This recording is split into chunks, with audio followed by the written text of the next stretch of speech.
আসসালামু আলাইকুম। সংবাদে আপনাদের সবাইকে স্বাগত জানাচ্ছি। আমি ফিরোজ তোহা। শুরুতেই আরবে কেবলস সংবাদ শিরোনাম জানিয়ে দিব আমাদের হাতে থাকা সর্বশেষ গুরুত্বপূর্ণ আপডেট সংবাদ। বিএনপি থেকে তথ্য অনুসন্ধান টিম গঠন। সাবেক পুলিশ প্রধান বেনজির আহমেদ এবং সাবেক সেনাপ্রধান আজিজ আহমেদের মতো ব্যক্তিদের ধরতে বিএনপি থেকে অনুসন্ধান করা হচ্ছে। এরপর জানিয়ে দিব জ্বালানি তেলের দাম বাড়ল। ফের জ্বালানি তেলের দাম বাড়ানো হয়েছে। বিশ্ববাজারের সঙ্গে সামঞ্জস্য রেখে সংস্কীয় ফর্মুলার আলোকে প্রতি মাসে জ্বালানি তেলের মূল্য সমন্বয় করছে সরকার। এদিকে ঢাকা মহানগর মহিলা আওয়ামী লীগের কমিটি ঘিরে বিতর্ক। ত্যাগী এবং পরীক্ষিতদের বাদ দিয়ে বিতর্কিত হাইব্রিড দিয়ে পকেট কমিটি করায় ঢাকা মহানগর দক্ষিণ আওয়ামী লীগের নেতাকর্মীদের মাঝে ক্ষোভ বিরাজ করছে। এ বিষয়ে গুরুত্বপূর্ণ তথ্য থাকবে বন্ধুরা। সম্পূর্ণ সংবাদটি জানতে ভিডিওটি না টেনে দেখতে থাকুন। জানিয়ে দিব মারা গেলেন গুলিবিদ্ধ সেই ইউপি চেয়ারম্যান। রাঙামাটির বিলাইছড়ি উপজেলা নির্বাচনের দিন সন্ত্রাসী হামলায় গুলিবিদ্ধ হয়ে চট্টগ্রাম মেডিকেল কলেজ হাসপাতালে চিকিৎসাধীন অবস্থায় উপজেলার বড়তলী ইউনিয়নের চেয়ারম্যান আতুমাং মার্মা 51 মারা গেছেন। এদিকে সিটিজেন টিভির চেয়ারম্যান শফিকুরের দাবি তাকে তুলে নিয়ে গিয়ে শেয়ার কেড়ে নিয়েছিল সাবেক পুলিশ প্রধান বেনজির আহমেদ এবং নাফিস। গভীর রাতে সিটিজেন টিভির চেয়ারম্যান শফিকুর রহমান এমপিকে বাসা থেকে তুলে নিয়ে প্রতারণার মাধ্যমে শেয়ার লিখে নেয় পুলিশের সাবেক মহাপরিদর্শক আইজিপি বেনজির আহমেদ এবং পদ্মা ব্যাংকের সাবেক চেয়ারম্যান চৌধুরী নাফিস শারাফাত। এবং সর্বশেষ জানিয়ে দিব জেনারেল বাজাওয়াকে নিয়ে মুখ খুললেন ইমরান খান। পাকিস্তানের সাবেক প্রধানমন্ত্রী ইমরান খান দুর্নীতি মামলায় দোষী সাব্যস্ত হয়ে বর্তমানে আদিয়ালা কারাগারে রয়েছেন। কারাগারে থেকে তৎকালীন সেনাপ্রধান জেনারেল অবসরপ্রাপ্ত কামার জাভেদ বাজাওয়ারকে নিয়ে মুখ খুলেছেন তিনি। বৃহস্পতিবার 30 মে পাকিস্তানের সংবাদ মাধ্যম ডনের এক প্রতিবেদনে সব তথ্য জানানো হয়। ইমরান খান বলেন, জেনারেল বাজাওয়ারকে বিশ্বাস করাই ছিল আমার একমাত্র অনুশোচনার কারণ। সামরিক বাহিনীর প্রধান হিসেবে দ্বিতীয় দফায় নিজের মেয়াদ বাড়াতে মিথ্যা এবং অলেখ আখ্যান সাজিয়েছিলেন তিনি। কারাগার থেকে আল জাজিরার সাংবাদিক মেহেদী হাসানকে দেয়া এক সাক্ষাৎকারে সাবেক প্রধানমন্ত্রী ইমরান খান এসব অভিযোগ করেন। সাক্ষাৎকারের জন্য কারাগারে লিখিত প্রশ্ন পাঠালে তিনি এসব অভিযোগ করেন। প্রিয় দর্শক, এতক্ষণ শুনছিলেন সংবাদ শিরোনাম, এবারে বিস্তারিত। তবে তার আগে বন্ধুরা, আপনি কোন স্থান থেকে আমাদের সংবাদটি দেখছেন কমেন্ট করে জানিয়ে দিন এই সংবাদ সম্পর্কে আপনার মূল্যবান মতামত। প্রিয় দর্শক, আপনি যদি আমাদের চ্যানেলে নতুন হয়ে থাকেন, ভিডিওটি দেখতে দেখতে চ্যানেলটি সাবস্ক্রাইব করে রাখুন, যাতে করে আমাদের লেটেস্ট আপডেট সংবাদগুলো সবার আগে আপনার কাছে পৌঁছে যায়। এবারে বিস্তারিত। তথ্য অনুসন্ধানে টিম গঠন, আরও বেনজির আহমেদ এবং আজিজের খোঁজে বিএনপি। ব্যাংক লুট, অর্থ পাচার, মানবাধিকার হরণ সহ ক্ষমতার অপব্যবহার করে গুরুতর অপরাধ এবং দুর্নীতির সঙ্গে জড়িতদের তালিকা তৈরির উদ্যোগ নিয়েছে বিএনপি। এ লক্ষ্যে উচ্চ পর্যায়ে অভিজ্ঞ ব্যক্তিদের সমন্বয়ে একটি অনুসন্ধানী টিম গঠন করেছে দলটি। ইতিমধ্যে মাঠ পর্যায়ে কাজ শুরু করেছে তারা। আওয়ামী লীগ সরকারের টানা 15 বছরের শাসন আমলে সাবেক এবং বর্তমান মন্ত্রী, এমপি, আইনশৃঙ্খলা বাহিনী সহ সামরিক বেসামরিক কর্মকর্তা, নিম্ন আদালতের বিচারক, উচ্চ আদালতের বিচারপতি, ব্যবসায়ী সহ বিভিন্ন সেক্টরের ক্ষমতা অপব্যবহারকারী ব্যক্তি এবং এদের তালিকা প্রকাশ করার জন্য অন্তর্ভুক্ত হবেন বলে জানিয়েছে বিএনপি। বিএনপি নির্ভরযোগ্য সূত্র জানায়, অন্তত নিবিড়ভাবে অনুসন্ধানে সত্য প্রমাণিত তথ্যগুলো সংগ্রহ করা হবে। এরপর সময় মতো দেশবাসী এবং বিদেশিদের সামনে তা প্রকাশ করার পরিকল্পনা করছে বিএনপি। বিশেষ করে সরকারের প্রত্যক্ষ এবং পরোক্ষ সহযোগিতায় আরও কতজন আজিজ এবং বেনজির ও আজিমের জন্ম হয়েছে তা খুঁজে বের করবে বিএনপি। বিএনপির সূত্র থেকে জানা গেছে, বিরোধী দলের সাংবিধানিক অধিকার অনুযায়ী গণতান্ত্রিক আন্দোলনকে শক্তি প্রয়োগ করে দমনকারী কর্মকর্তারা জবাবদিহির ঊর্ধ্বে রয়েছে। তারা মনে করেন, ভোটারবিহীন নির্বাচনের মাধ্যমে এবং বিরোধী দলকে নির্বাচনের বাইরে রেখে তারাই সরকারকে টানা ক্ষমতায় টিকে রেখেছেন। ফলে প্রশাসনের অনেক কর্মকর্তা ধরাকে সরা মনে করেন। গণতান্ত্রিক প্রতিষ্ঠানগুলোকে ধ্বংস এবং মৌলিক অধিকার হরণের পাশাপাশি নিজেরা লুটপাটে নিমগ্ন হয়ে পড়েছে। দুর্নীতির মাধ্যমে ডলার পাচার সহ ব্যাংক লুটপাটে আজ দেশের অর্থনীতি নাজুক পরিস্থিতিতে পড়েছে। এ বিষয়ে বিএনপির মহাসচিব মির্জা ফখরুল ইসলাম আলমগীর সরকারকে দায়ী করে বলেছেন, এই আজিজ আহমেদ এবং বেনজিরকে কারা সৃষ্টি করেছে? অবশ্যই সরকার সৃষ্টি করেছে। দেশে আরও অসংখ্য আজিজ বেনজিরের মতো কর্মকর্তা সরকারের আশ্রয় প্রশ্রয় অপরাধে জড়িত রয়েছে, তাদেরকে খুঁজে খুঁজে বের করব। জ্বালানি তেলের দাম বাড়ল।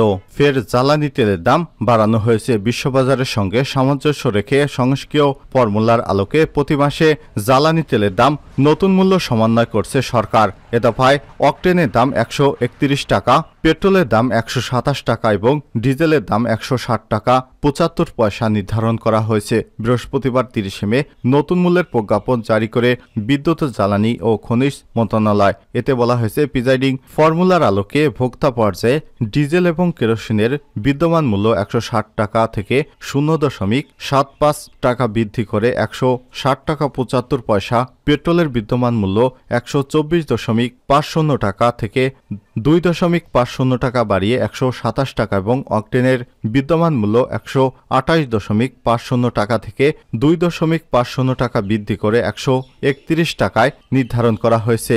সমন্বয়কৃত এ মূল্য 1 জুন থেকে কার্যকর করা হবে বলেও প্রজ্ঞাপনে উল্লেখ করা হয়। এতে আরও বলা হয়, মূল্য সমন্বয়ের পরেও ভারতের কলকাতায় বর্তমানে ডিজেলের লিটার প্রতি 90.76 রুপি, যা বাংলাদেশি মুদ্রা 125.70 টাকা এবং পেট্রোল 103.94 রুপি, যা বাংলাদেশি মুদ্রায় 143.96 টাকায় বিক্রি হচ্ছে। ফলে ভারত থেকে বাংলাদেশ লিটার প্রতি জ্বালানি তেলের দাম যথাক্রমে প্রায় 17.95 টাকা এবং 16.96 টাকা বেশি।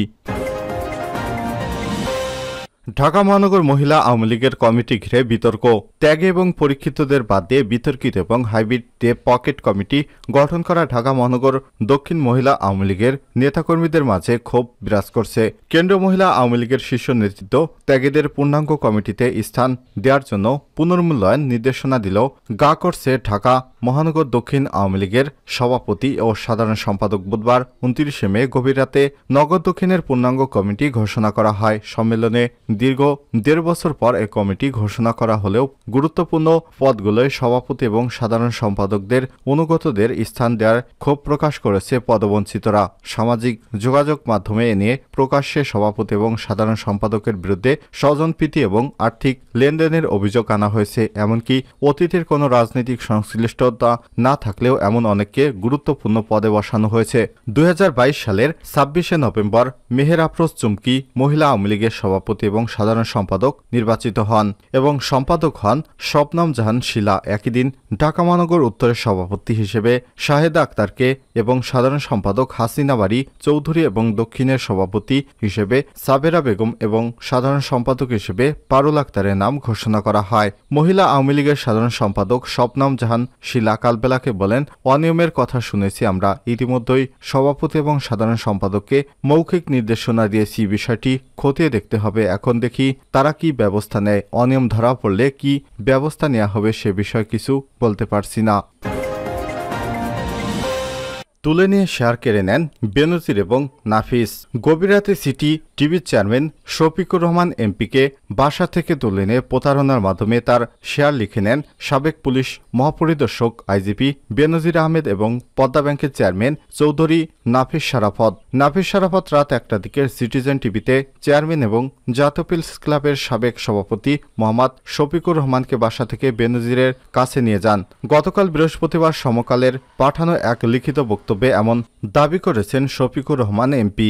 বৃহস্পতিবার সমকালে জব্দের আগে অ্যাকাউন্ট খালি করে বেনজির শিরোনামে প্রতিবেদনে সিটিজেন টিভির মালিকানায় বেনজিরের 2 মেয়ে শীর্ষক অংশের বিষয়ে মোহাম্মদ শফিকুর রহমান একটি লিখিত বক্তব্য পাঠান। সিনিয়র সাংবাদিক মোহাম্মদ শফিকুর রহমান চাঁদপুর 4 আসনের এমপি। তিনি 2016-17 এবং 2017-18 মেয়াদে জাতীয় প্রেস ক্লাবের সভাপতি ছিলেন এবং 2017 সালে এপ্রিল মাসে সরকারের অনুমোদন পায় স্যাটেলাইট টেলিভিশন সিটিজেন টিভি। তবে এখনও এই টেলিভিশন সম্প্রচারে আসেনি।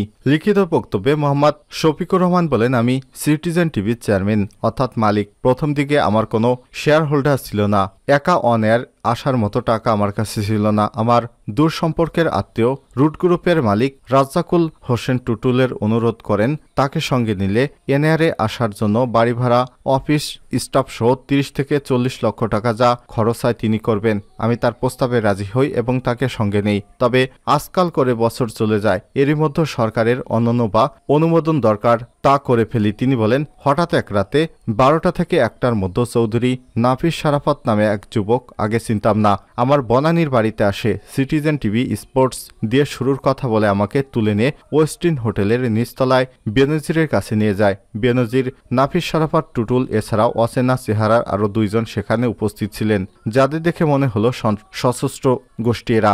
বেনজির একটা হলুদ কাগজ আমার হাতে দিয়ে স্বাক্ষর করতে বলেন। আমি কাগজে লেখাপড়া শুরু করলে বেনজির বাধা দিয়ে বলেন, সিটিজেন টিভি হবে স্পোর্টস ওরিয়েন্টেড। অচেনা 2 জনকে দেখিয়ে বলেন, স্পোর্টসের লোকেরা, তাদের সঙ্গে একটা চুক্তিতে আসতে হবে। এই কাগজ সেই চুক্তিপত্র।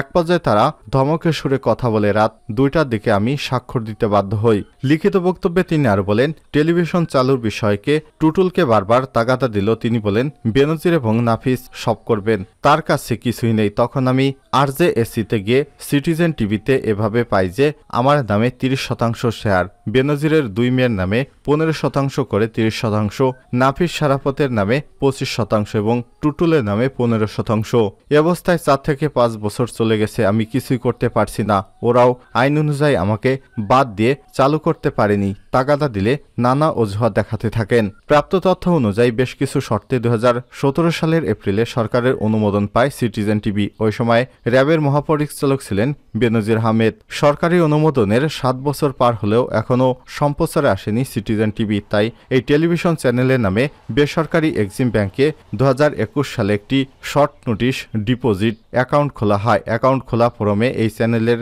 রেজিস্ট্রেশন দেখানো হয় 2017-18 সাল। সেখানে টিভি চ্যানেলের চেয়ারম্যান হিসেবে নাম রয়েছে মোহাম্মদ শফিকুর রহমান এবং ব্যবস্থাপনা পরিচালক হিসেবে রয়েছে পদ্মা ব্যাংকের সদ্য পদত্যাগকারী চেয়ারম্যান এবং বেনজিরের ঘনিষ্ঠ চৌধুরী নাফিস শরাফত। আর পরিচালক হিসেবে নাম রয়েছে বেনজিরের বড় মেয়ে ফারহিন রিশতা বিনতে বেনজির এবং ছোট মেয়ে তাহসিন রাইসা বিনতে বেনজির। সিটিজেন টিভি অনুমোদনের অন্যতম শর্ত ছিল 1 বছরের মধ্যে সম্প্রচারে আসতে হবে। পূর্ণাঙ্গ প্রচারে যাওয়ার আগে, পূর্ণাঙ্গ সম্প্রচারে যাওয়ার পর 2 বছর পার না হওয়া পর্যন্ত কোনো শেয়ার হস্তান্তর করা যাবে না। এ বিষয়ে জানতে চাইলে মোহাম্মদ শফিকুর রহমান টেলিফোনে সমকালকে বলেন, যে কাগজে সই করেছি সেটি যে শেয়ার হস্তান্তর কাগজ তা আমাকে বলা হয়নি, আমাকে ব্ল্যাকমেইল করে লিখে নেওয়া হয়। এক প্রশ্নের উত্তরে তিনি বলেন, তারা আমার সঙ্গে মাস্তানি করেছে।